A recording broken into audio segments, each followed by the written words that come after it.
Hi everybody, my name is Ellie Zorn and I work with Alabama Extension, and today we're going to go over how you make fresh breakfast sausage. So to start, I'm going to go over the equipment that's kind of needed. So you want to have, these are called lugs, or I've done it with bowls, just anything that you can use to catch the meat. Also, this one is holding all of the meat we're using, so I like to have two. And then next you're going to need your grinder. So to start, you have the plate that we're going to stick all the meat in and we'll push it down. And then as I go through it, we're also going to assemble it. So this is the auger. The bigger end, it's got kind of these cutouts on it. That's going to go into the arm of this. And what it's going to do is when you get it in there the right way, you see how it pushes it in there, but then it'll move around only in a circle. You can't get it up or down or move it or anything.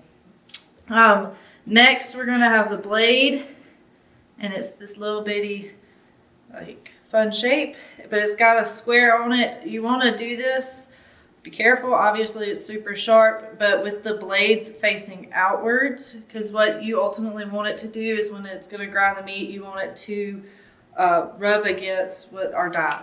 So we're going to slide this in here and make sure it lines up, okay? And then next is going to be our die. One of the things with this is it's got this little bitty hole at the bottom, and so that means it's to put it in a certain way. It's going to help prevent the die from spinning because our auger will spin, and so it'll keep this from spinning.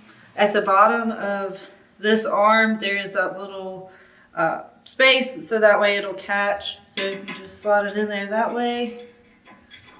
One of the things with it, it won't push all the way in. It just kind of, in a way, sits there, but just kind of push back as far as you can. And then next, you're going to take the nut of it and just spin it on there.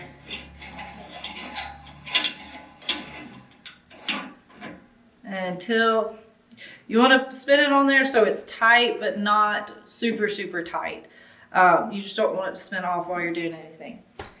So this is how we put all of our grinder together, and then the next step is going to be sticking the meat in it and working our way through it.